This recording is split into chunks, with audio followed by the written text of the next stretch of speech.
to introduce this next part of the session, I just thought I would make a couple of points. What we've heard about is the current, and what we want to do is change outcomes for women and their families for the future. Now, the way we think we should do that is through research and clinical trials, but you might well say, well, how did we not get further than we've got so far? Because we've been doing clinical trials. And in fact, that's where I want to start this next point with. When I see a patient for the first time, so this is, as a medical oncologist, they've recently been diagnosed with cancer, and I'm probably one of the first medical oncologists they've seen in that setting.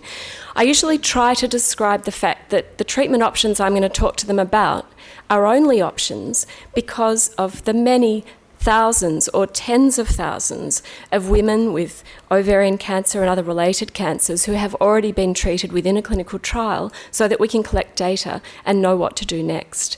So clinical trials form an incredibly important part of the clinic, although, as you just heard, in fact, less than 10% of women often end up on a clinical trial. I mean, we're trialists. We have a bias that clinical trials offer patients very good standard of care because everything that's done on a trial has to be watched and observed by others outside. So having said that, trials need to be asking important questions. And one thing I would say is that with new technology and these new targeted therapies, the way we need to design trials as small, smart, nimble clinical trials where we look not just at a drug and how a patient performs on that drug, but also what happens to the cancer. So two different things. We want to actually look at the cancer before and after the treatment, and we want to ask the patient yourself more intelligently questions about how the treatment has affected you. So they're really ways in which our trials are going to change, we hope, and deliver better outcomes for women with ovarian cancer. And what we're going to do now is actually hear about 3 types of gynae cancers. And the first we've already touched on a little bit, and you've seen some clinical trial evidence already. But what we want to do is just understand where are these ovarian cancer trials headed right now. So you're now going to hear from the German part of our international consortium. Professor Jakob Pfisterer is head and chair of gynecologic oncology in Kiel in Germany. He's also involved in research and more broadly through gynecologic malignancies, and particularly with immunotherapies and targeted therapies. And I can tell you that they really are the focus to a large extent of ovarian cancer research or clinical trials at the moment. He's also a very active member of these international groups, including the GCIG, and so therefore has been part of designing and bringing forward trials both previously and now looking to the future to these new trials. So, Professor Pfisterer.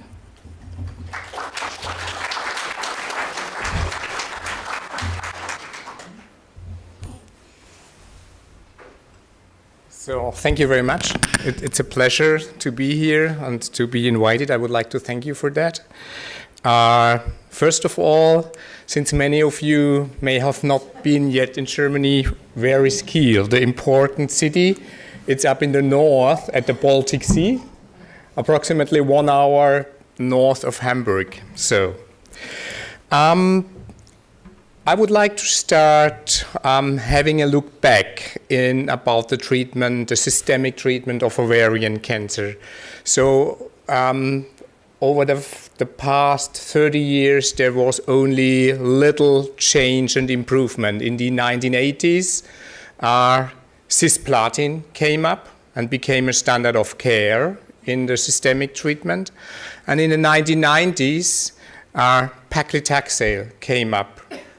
It was more efficient than a treatment without paclitaxel. Approximately 1 year more survival for the patients with that drug. And then 5 or 7 years later, Cisplatin was replaced by carboplatin. It was had a similar efficacy to Cisplatin, but it was less toxic and the quality of life for the patient was better with carboplatin instead of Cisplatin. So that were the 80s, 90s, and 1990 years of the last century. In the next 10 years, from roughly 2000 until 2010, many attempts have been undertaken to improve the efficacy of ovarian cancer treatment by adding a third a fourth classical cytotoxic drug to platinum and a taxane. And to make this long story short, there was no improvement of efficacy. There was only more toxicity for the patient, but no improvement of efficacy. And in the last 4 years, due to 2 new areas that changed dramatically. So first of all, we had the targeted treatments, or we have the targeted treatments, namely by inhibiting angiogenesis in the tumor, and that's since 2010, 2011. And since 2012, 2013, we have the personalized medicine, the personalized treatment, namely by inhibition of PARP, as Eric Bouchard-Lorraine explained already to you. So there are dramatic changes, and in the last 3 years there were more new informations and more positive phase 3 trials than the 10 and 15 years before together. So nevertheless, despite this new treatment, the classic cytotoxic treatment in every situation, first-line treatment, treatment for recurrence, are still the backbone of all our treatments. And so far, there is no chance to avoid the classic cytotoxic treatments. That may be changed in the future. I will show you it later on, but in 2014, it's not the case. So, coming to the targeted treatments, antiangiogenesis is the word. So what does that mean? A tumor cell needs oxygen, and oxygen is brought by red blood cells, and red blood cells are coming in by blood vessels. That means that tumor cells at a very early stage of the disease try to produce blood vessels and to connect their blood vessels with the established vessels of the human body to get oxygen. And there are different ways and with different drugs to block this process, and that's called anti-angiogenic drugs. So maybe you have heard about bevacizumab. That's the oldest one and most developed drug in that setting. So we have for this drug 4 phase 3 trials in ovarian cancer. But there are also other drugs. I have written it down here. Cediranib, nintedanib, pazopanib, trebanib. They are working a little bit different at the mode of action. Some of them have to be given intravenous. Some of them are orally available. But at the end, we have in the last 3 years, we have 8 phase 3 trials with all these drugs, and all were positive for their primary endpoint, meaning improving of efficacy in terms of prolonging the time without tumor progression. So that's very promising. And I will show you, that's the trial of Eric Bouchard-Lorraine, the Aurelia trial. It's not only to improve the time without progression of the tumor for the patients. You can see it here. It's nearly a doubling of the time span without progression. That's fine. But in addition, there is also an improvement of quality of life of the affected patients due to the fact that symptoms who were present at baseline disappear more rapidly with the additional treatment with the bevacizumab. So that's very, very promising. And I don't show you that slide. It was also not necessary to do a paracentesis after course 2 for those patients with ascites. So that's also very convenient because bevacizumab works against ascites. So, what are open questions with the anti-angiogenic drugs? So we don't know yet the optimal treatment duration. So, for example, standard of care in the first-line treatment is to give it for 15 months. But nobody knows, is this the correct time span, or should we give it longer until progression, for example? We have done a clinical trial for that. We don't know what shall we do if during the maintenance phase or even later the patient progresses. Shall we do a re-challenge with antigenic drug? That's currently investigated. We don't know, can we combine angiogenic treatment with other new agents like the PARP-Inhibitors? So these are open questions currently addressed in clinical trials. So to give you one example, first of all, we do all our trials in the meantime in the international setting. In Europe, we have the ENGOT consortium, and outside Europe, worldwide, we have the Gynecologic Cancer Intergroup. And this is one trial where we address the re-challenge of bevacizumab. And the second question is, can we give it to our favorite cytotoxic regimen of former times, of the pre-bevacizumab era? It was in that patient setting carboplatin paclitaxel. And you can see here, that's a trial led by our group, the HEO, and the colleagues from France, from Gyneco, Austria, the Scottish group, and as well as Australian UNSCOG is on board.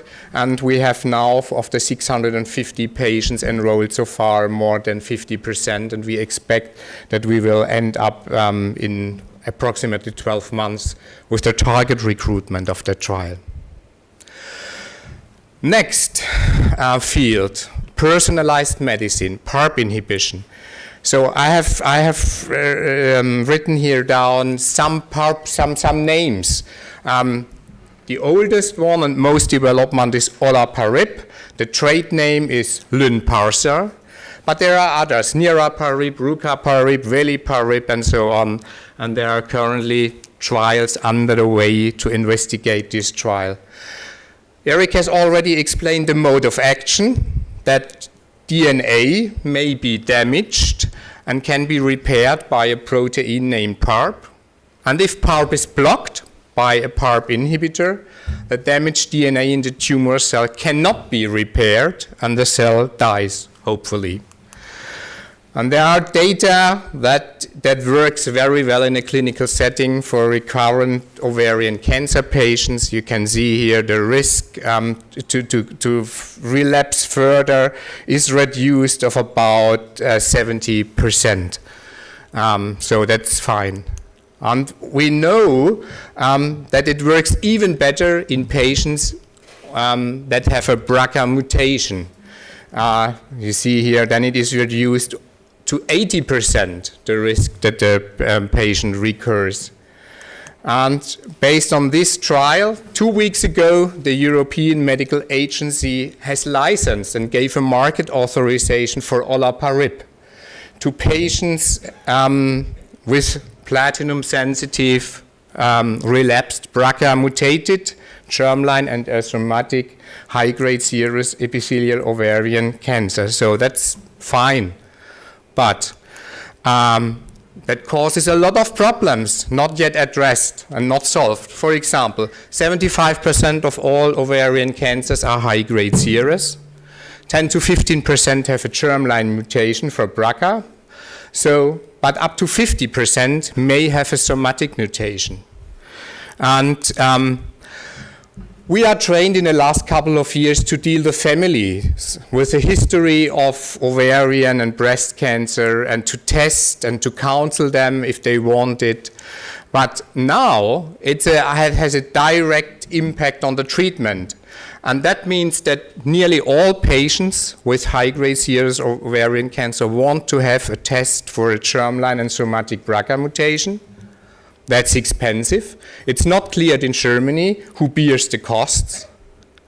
So far, we have no infrastructure established for a mass testing. We have 8,000 new cases of ovarian cancer per year in Germany, and to that percentages, that means that we need 6,000 tests per year. there is no infrastructure to do that. So, and in addition, we don't know the reliability of tests for somatic mutations. What is addressed in clinical trials with the PARP inhibitors? For example, all the data we have are from the recurrent setting. So we will incorporate the PARP inhibitors in the first-line treatment. We don't know which PARP inhibitor is the best one for patients with germline or with somatic mutations.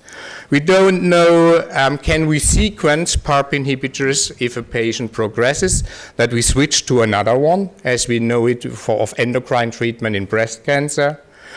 A last thing, can we combine a PARP inhibitor with targeted treatments like anti-angiogenic treatments? And that's very promising. I would like to show you at the end some data for that. Patients with relapsed ovarian cancer were randomized to a PARP inhibitor, that's olaparib, oral available, or to a combination of olaparib plus cediranib. Cediranib is an oral available drug which blocks angiogenesis. So that's not a chemotherapy. It's a combination of anti-angiogenic treatment and PARP inhibition. And you can see here it works very well. So the risk for the to progress was reduced about 50% or more than 50% for the combination of cediranib and olaparib compared to olaparib alone. And most interestingly, it works better in the patients without a BRCA mutations. That's the right table. So the risk is reduced approximately to 70%. That's very, very promising. It's only a phase 2 trial, only 100 patients, so it's not practice changing yet, but it will change the design of our clinical trials. And the future might be that maybe we will have at the end an effective treatment for those patients without chemotherapy. So stay tuned. The future of ovarian cancer treatment will be very interesting in the next few couple of years. So there will come out a lot of results of phase 3 trials addressing all these questions, and hopefully we are able to further improve the efficacy and to reduce the mortality. And we have, as in France, we have in Germany the same data on reducing the mortality of ovarian cancer in the last 5 to 6 years compared to the former years. Thank you very much.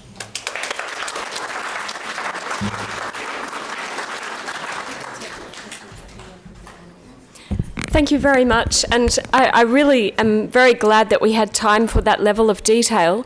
We're going to switch tack for a moment now, but then we'll have more questions at the end of this session, if that's okay.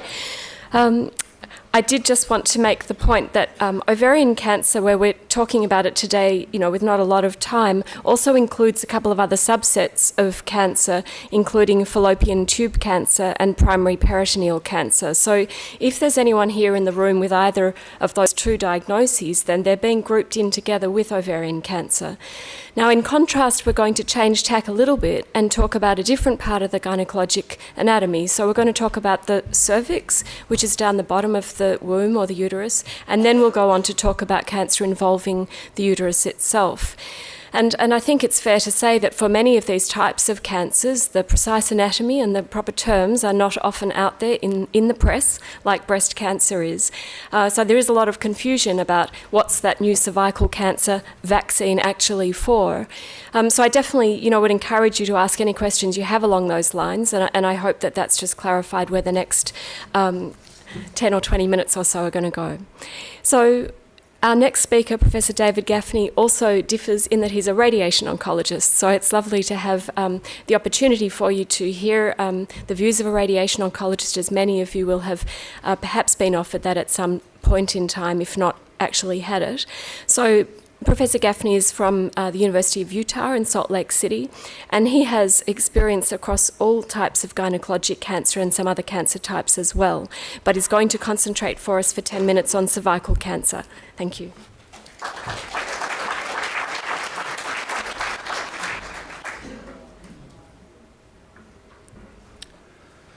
Well, thank you very much. It's really a delight to be here. I'm from California, and I'm very fond of the beach. Once upon a time, I stood on a surfboard, and it really feels good to be in your beautiful country. Cervix cancer is quite a bit different than ovarian cancer, and I want to highlight a few of those potential differences. There's approximately 11,000 cases in the United States. However, it's a major worldwide health problem. So it's the second most common cause of cancer in women worldwide and the third cause of cancer death. So it's a major worldwide problem. It tends to be a disease of the disadvantaged, so women who do not get screening are at much higher risk of having this illness. It's caused by an infectious agent, the human papillomavirus. We know that's the case in almost all cases. Thank heavens there is a preventative vaccine. There's major problems, at least in my country, with vaccine update. In my state, less than half of girls are getting the vaccine. So I hope in Australia you're doing better. The treatment is surgery in low-stage disease, and it's chemoradiotherapy in more advanced disease. Here is a heat map of where cervix cancer predominates. And as you can see, the major areas are Central and South America, Sub-Saharan Africa, and broad areas of Asia. The areas with a low incidence are Western Europe, North America, and thankfully Australia. Most of the research is taking place in areas where there's a low incidence of the disease. So that prevents us with a problem as well. But there's many women worldwide who get no treatment for their cancer for this disease, and that's a terrible reality. So I did want to share a little personal story. My introduction to medicine happened abruptly 32 years ago. I was diagnosed with a lymphoma, and I was treated with chemotherapy and radiotherapy. Standard of care back then was 4 drugs and radiotherapy. Guess what the standard of care is now? 5 drugs and radiotherapy. So we've made progress, but we've only made a little bit of progress. I know that chemotherapy is better now. I know surgery is better now, and radiotherapy is better now too. In the United States, if you look over the past 30 years, in 24 different sites, there's been a 19% increase in survival. So that's cause for success, but I know these gentlemen and you are not satisfied with that, so we're going to continue to work hard. We haven't seen that across all disease sites. So in fact, in cervix cancer, in 30 years in my country, there's been no change in overall survival. That's a problem. So I just want to highlight a little bit of anatomy. We need to know what we're targeting when we do radiation therapy. So we need to accurately stage patients or find the extent of disease. So that includes a physical exam, it may include blood tests, and it may include x-rays. From a CT scan to fancy CT scans or a PET-CT to potentially an MRI. This disease is staged by a clinical exam. That means we don't permit fancy x-rays, but we use that information in treatment. So stage 1 disease, which can be treated with surgery, involves just involvement of the cervix. Stage 2 disease is involvement of the cervix and adjacent tissue, the vagina. Stage 2B disease includes the cervix, local tissues, and spread into the tissues just outside the cervix called the parametria, but still mobile on clinical exam. Stage 3A disease is very rare, but includes extension down the vagina, as you can see here. And stage 3B disease is when disease goes all the way out to the pelvic sidewall, as shown here, and or blocks the ureter, the tube that carries urine from the kidney to the bladder. And here is an example of stage 4A disease when you may have involvement of the bladder and or the rectum here. So as I mentioned, we use fancy imaging to delineate the extent of disease. In this case, the cervical tumor is portrayed in red after we contour it on a computer. This is an example of a radiotherapy field targeting the pelvis. So this is what we aim at. We do it from multiple different directions. This is showing the lymph node regions that we target with radiotherapy. These can harbor cancer cells. In addition to what we call external beam radiation therapy, we use implants. Pat told you a story about her experience. We know that it can be a very traumatic experience, and we do our best to mitigate that. We do these under anesthesia in my department, at least the initial one. But this is an example of what we call a tandem and ovoid insertion. So a thin tube is placed into the uterus. The cervix is located right here. Two tubes essentially are placed in the vagina. This is called afterloading. So these are hollow sources. There's no radiation. Then we do x-rays. We localize where they are. And then we have a little machine. It looks like R2-D2. And it allows a radiation source to travel on a cable and to treat the local area, the cervix shown here. The reason that's advantageous is we can get a very high dose right to the central region and give lower doses to other areas. So radiotherapy may be complex, but it is not rocket science. So this is an example of a CT scan. You can the tumor is delineated in this dotted line here. You can't distinguish the CT, the tumor on CT, but if we use MRI, you can see it very clearly. So imaging is a new thing. It allows us to see things better. It allows us to be more conformal with our targeting, and we think we can reduce doses to normal structures, which is extremely important. I want to target 4 clinical trials that are ongoing worldwide to give you just a brief idea of some of the major research questions in cervix cancer research. Number 1 is the TACO trial. This is every 3-week chemotherapy versus weekly.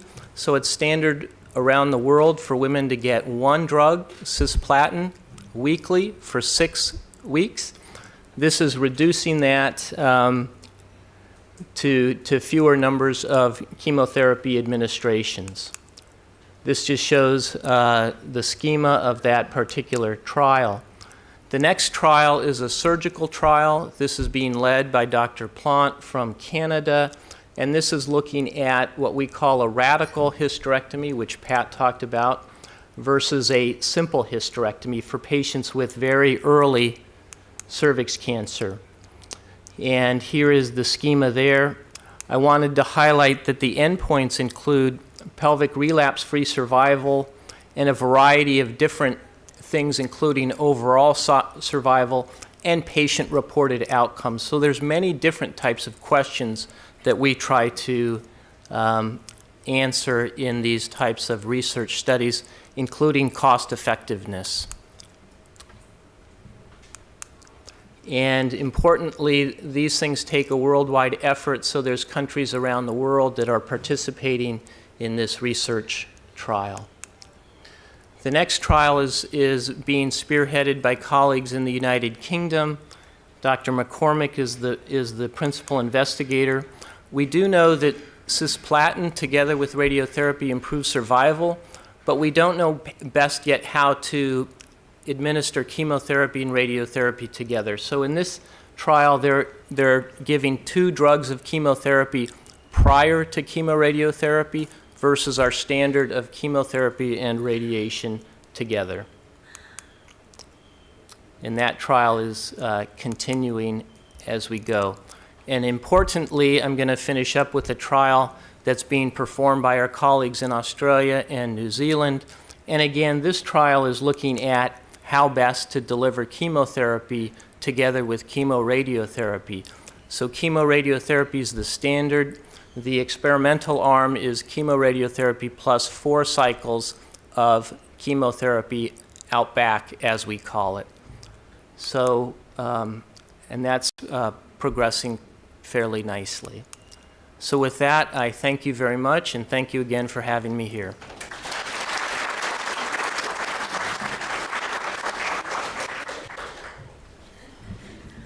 Thank you. So we're going to take questions with the panel in just a moment, but the final speaker for this part of the session is Professor Stefano Greggi. So he's Professor of Gynecology and Obstetrics at the National Tumour Institute in Naples and also with some involvement in Rome. He has additional interests also in cancer genetics, which is where we look at which cancers might have an inherited component. We know all cancers have a genetic component, but it's whether or not it's inherited or not in some cases. And he's going to be talking about uterine cancer or cancer of the endometrium, and that will really bring together, I think, a number of themes, and we can then have questions around those. So, welcome.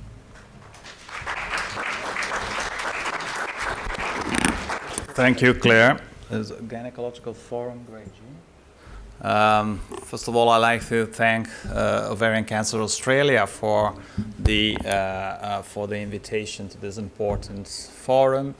My duty this morning is to overview the clinical trials and future direction in endometrial cancer. It's not easy at all in such a short time, and I think that it'd be better to introduce a little bit the problem. Okay. So the endometrial cancer, the cancer of a corpus uteri, is the most frequent gynecological cancer, at least in the industrialized area of the world. And you know that it accounts for more than 300,000 cases, new cases per year worldwide, with a cumulative risk till the age of 75 years, about 1% overall. But this risk doubles in highly industrialized areas and is the half in less developed countries. So it's not a lethal cancer like ovarian, you know. So since it accounts for 2.3% of all cancer in women, but for less than 1% of all cancer deaths, and the overall cure rate is good, quite good, something in between 80% and 90%. Moreover, in 70% of cases, the disease at presentation is limited to the corpus uteri, and so the so-called stage 1 of the FIGO classification. And so we could conclude that it's a good cancer, so a good prognosis disease. Nevertheless, we have to consider that early stage high-risk patients and patients with advanced disease have an overall 5-year survival not higher than 50%, with the lymph node involvement being the most important prognostic factor. Moreover, we have to notice that the overall cure rate did not significantly improve over the last 30 years, but which are the reasons for that? So the mostly, so the in unsatisfactory staging accuracy and as well as the results of treatment of early high risk and advanced disease. So the current major clinical research effort directed towards improvement the staging accuracy, both in the preoperative and surgical setting, as well as of the results of treatment of high risk and advanced disease. So in the clinical staging setting, I like to mention to you 2 important trials which have been closed recently. So both on the assessment of lymph node metastasis, one using an algorithm, the second using imaging techniques. So the first one is a study from Asia, so the PALME study, to validate an algorithm of low risk for the prediction of lymph node metastasis, elaborated by the Korean GOG and based on the endometrial histology on stage 1A, so based on MRI, so with a less than 50% infiltration of the myometrium, and on CA125 normal levels. This study was run in Korea, Japan, and China on over 500 of patients, and we expect to have data from this study next year. And the second one is an American study run by GOG and ECRIN on the preoperative FDG PET-CT reliability to detect lymph node metastasis. And again, we expect to have very soon the results from this trial. So what about the staging accuracy, so the surgical staging? Whether or not systematic lymphadenectomy should be included even in high-risk patients is still controversial. We know that pelvic lymphadenectomy does not improve survival from 2 randomized trials, but some benefit has been suggested in high-risk patients alone from retrospective and meta-analytic studies. And so to give you a picture of the confusion all over the world about this aspect of surgical treatment is shown. So the results of this survey promoted by the Gynecologic Cancer Intergroup showing that the consideration of lymphadenectomy as a therapeutic and diagnostic procedure varies very much all over the world, depending on the geographical area, from less than 50% in US, UK, from 75% in Central Europe, as well as the performance of this procedure, if including or not nodes up to the renal vessel, so the aortic area, varies dramatically from South Europe, for example, less than 50%, to Central Europe, close to 90%. Well, in this respect, there is one trial, very important, and this is going to start, endorsed by the Gynecologic Cancer Intergroup, on lymphadenectomy, the selective targeting of adjuvant therapy in endometrial cancer. And you can see from the study design, of course, is on high-risk patients, is aimed to prove the reliability of lymphadenectomy as a guide in targeting adjuvant therapy more than to prove its benefit in terms of survival. In fact, you see that patients in, is this a pointer also? Yes. Patients with non-negative in the systematic lymphadenectomy arm receive no further therapy compared to those with node positive and unknown lymph node status who received the same adjuvant treatment following surgery. And what about the treatment of high-risk and advanced disease?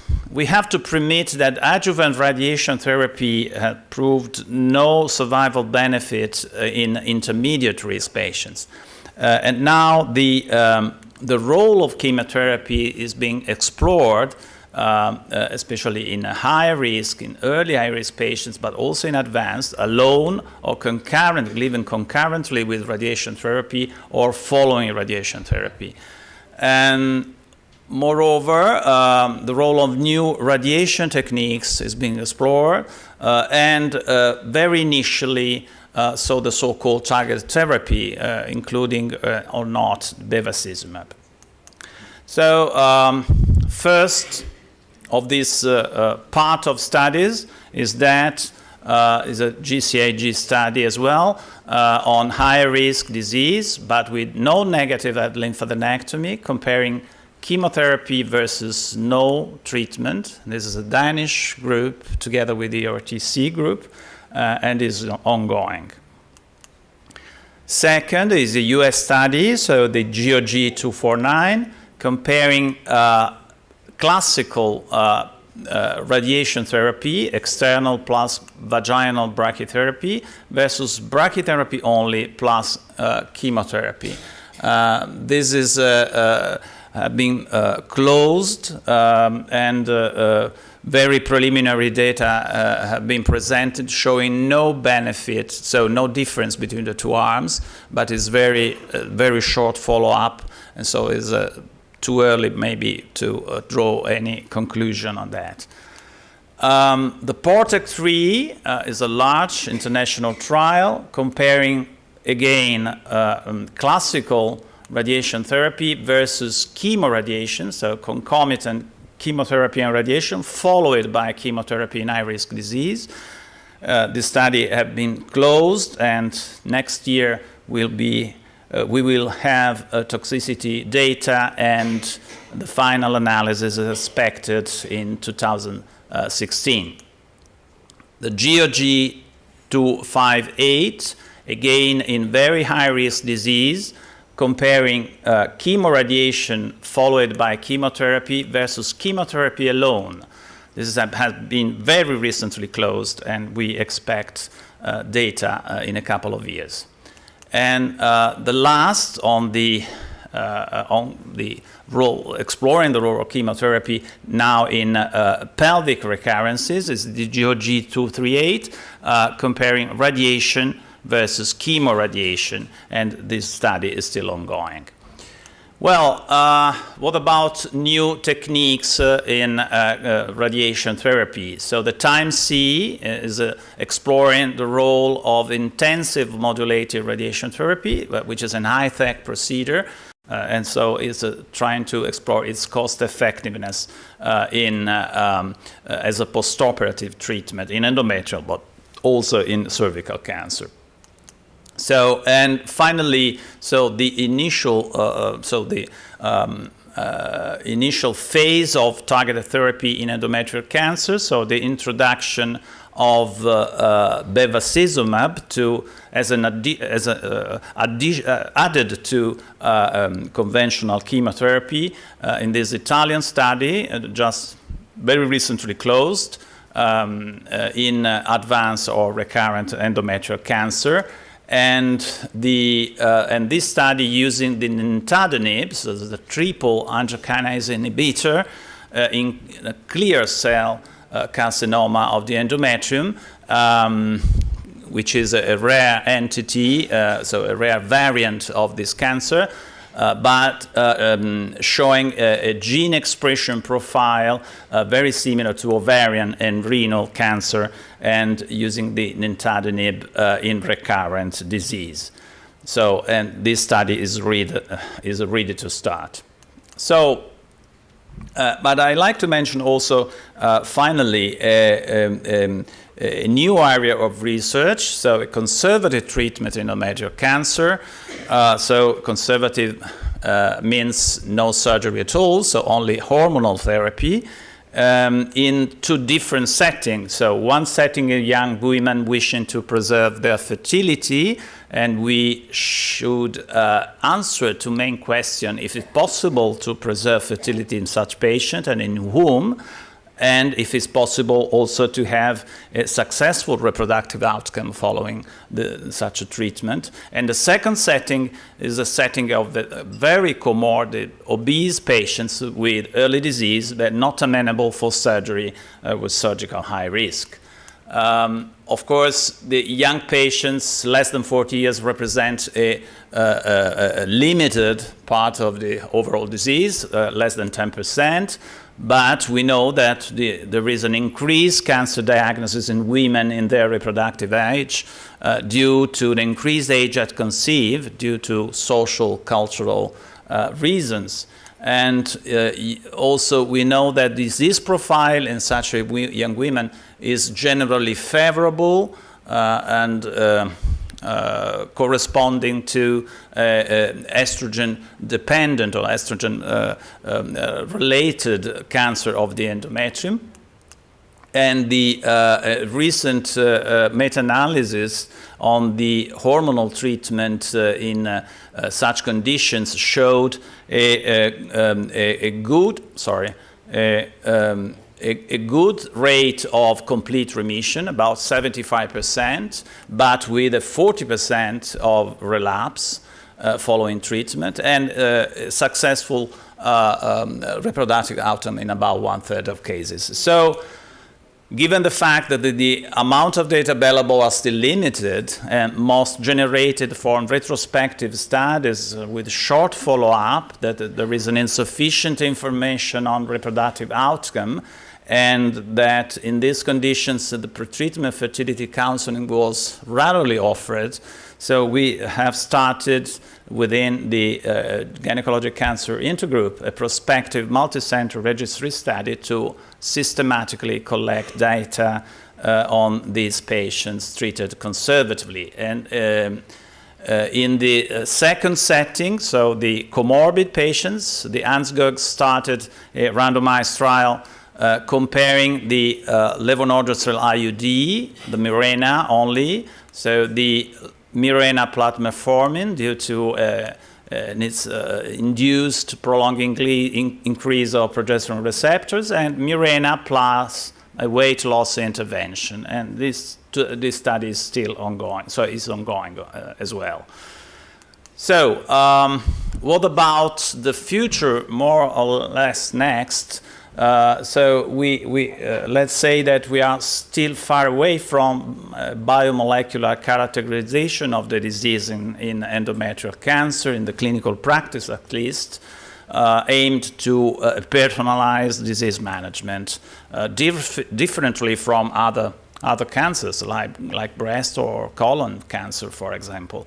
But we have to say that we already have epidemiological and molecular data for splitting endometrial cancer into subtypes, which could be at least potentially targeted with new drugs. We know since the 80s that there are two main different types of endometrial cancer. One estrogen-related, mostly endometrioid, mostly well differentiated with a good prognosis overall, and a type 2 non-estrogen related, often non-endometrioid histologically, mostly poorly differentiated with a worse prognosis. This classification has been refined during the years, and two different pathways has been described I'm late? No? Okay. I am. Okay. Am I finished? Okay. All right. Okay. Anyway, unfortunately, it's likely that more than two molecular pathway-specific subtypes can be defined, and moreover, specific biomarker panels should be tested and added to standard pathology examination. So in future, clinical molecular panels aimed at specific clinical scenarios should be tested and validated, trying to discriminate from the beginning high risk from low risk tumors. And so in this respect, in this context, an early phase consortium is expected to be established to serve as a platform for early phase studies of biomarkers. Thank you for your attention.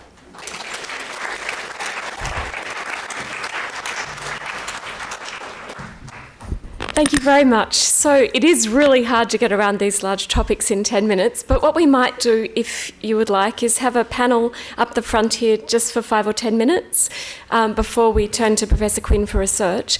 So what I'd really encourage you to do is, I mean, you have half of Europe in front of you. We've got one American representative, and, you know, we're switching to the Scots shortly, so take the chance while you can understand what the answers are. We have a question down the back. And so please think of the questions you really would like to ask. Keep them broad and target them, if you like, to the right person. Sorry, I seem to be hogging the microphone, but we have a wealth of knowledge in front of us, and I'm going to take the opportunity. Just interested in terms of how far we have come with cervical cancer, and I'm really proud of we living in Australia and the research that we're having here, and also what we're doing for our young women.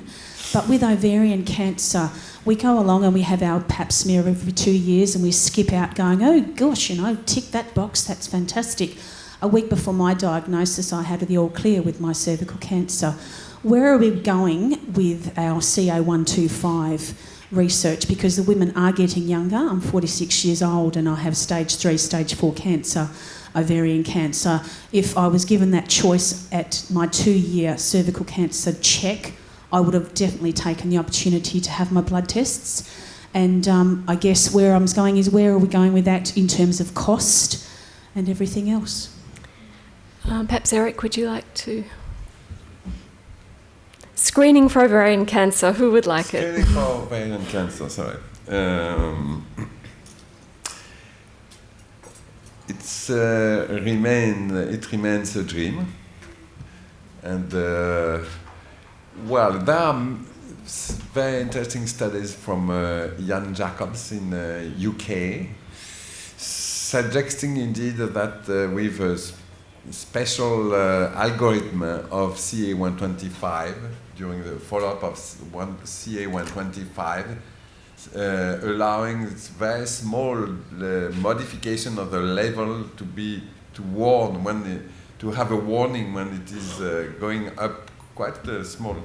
You may improve what we know with ultrasound and physical exam and usual tests with CA125. But we are far yet from being practical, but because at the end of the day, 3 women will have a surgery for one having an ovarian cancer. So that's difficult for the whole population to push for any test which at the end will mandated that 3 women will have a useless surgery for one with an ovarian cancer, and we don't yet know if this discovery of early ovarian cancer will increase the survival. So it's a bit too early, but still there are a lot of work on this topic because it's so critical. So it's a combination of markers, which are today the main topic of exploration, but it's too early still.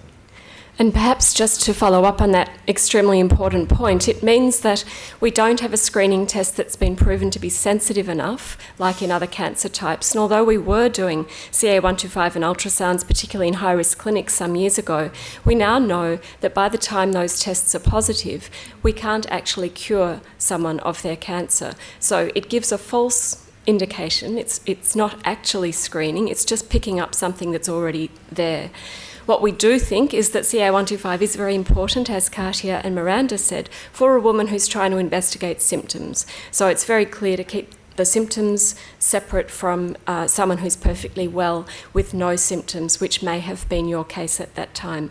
And certainly in our high-risk clinics, we look to recommend surgery to remove both the tubes and the ovaries between the ages of 40 and 50, depending on the level of risk, as a proper preventative measure.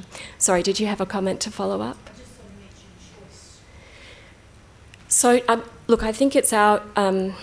would you like to say that with the... Sorry. Yeah. I was just sort of mentioning maybe the choice I think the symptoms were already there. I think with most women who have the ovarian cancer, you do go back to the doctor, and I was ready to go and have a colonoscopy. As we've mentioned, irritable bowel, what a wonderful word that is, 2 words. But I think, to have that choice of actually, with the 2 years of going in, having your cervical cancer, of actually having that choice, do you think it might be a bit of hysteria, or...? I think we need to be really clear. If there are symptoms and the symptoms persist, you should persist with your doctor. And that means if the doctor is not recommending more tests, but your symptoms are persisting, you should absolutely keep requesting and change doctors if necessary. And I'm sure that's what Ovarian Cancer Australia believe too. What we were discussing was screening of an asymptomatic woman, which is what pap smears are done for. So when you have your pap smear, there's no point having a CA125 blood test if you have no symptoms, because we at the moment don't have evidence to say that the result will be helpful. But if you have symptoms, please persist in seeing your doctors. Another question? Can we just use my voice? Why don't you stand up? Yes, we have very fit people running around here, so... Thank you for sharing your knowledge, and I'm really enjoying all your accents as well. It's really fabulous. I have a bit of an alternative question. I no disrespect to your expertise in the form of medical interventions. Is there any trials, research, your own views, knowledge or understanding how non-medical alternatives can complement the interventions available, particularly around nausea, tiredness, and maintaining some level of wellness while you're in treatment? Who would like that? It's a very difficult question. No, that's I think it is a very important question. During the survey, the German survey, one of the requests of the patient is that their doctor, either the GP or medical oncologist, the oncologist who follows the patient, could help the patient to have what we call parallel treatment. And because it is an important request from most of our patients.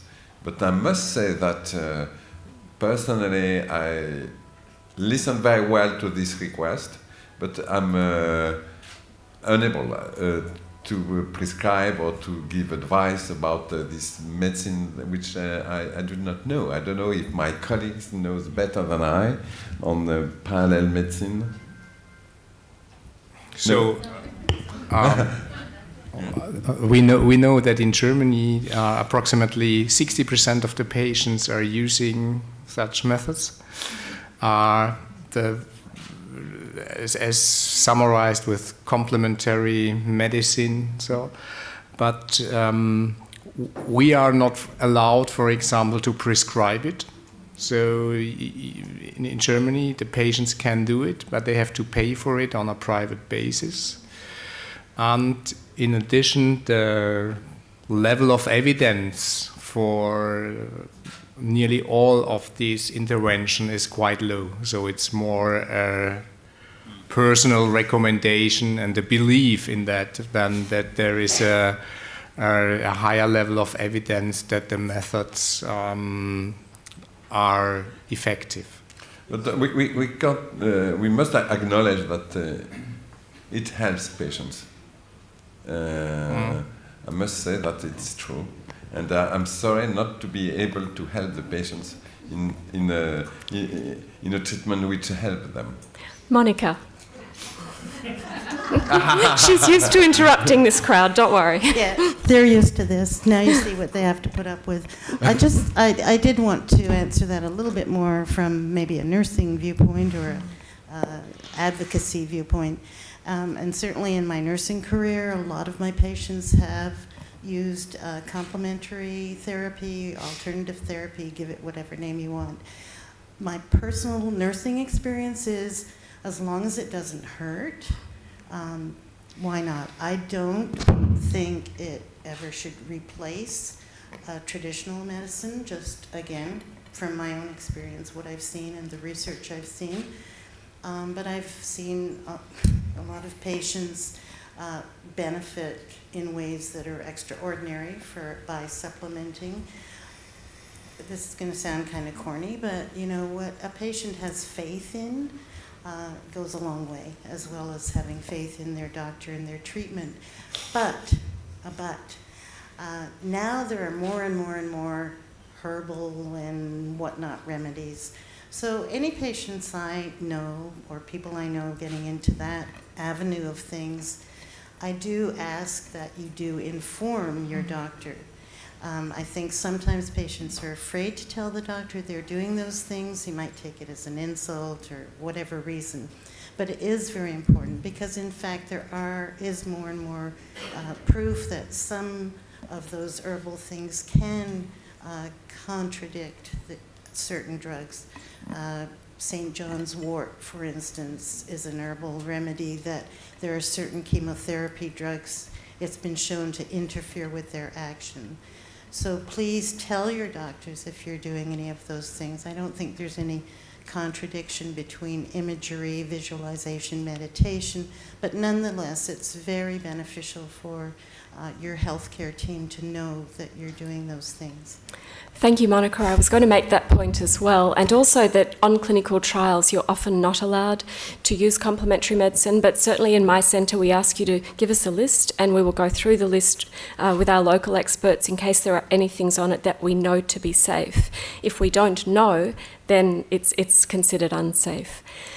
So I also wanted to put in a plug for exercise because I think there is better and better evidence coming through that shows that evidence has very strong positive effects on your health and your immune system, and you're going to be hearing more about that in today's talks, I believe.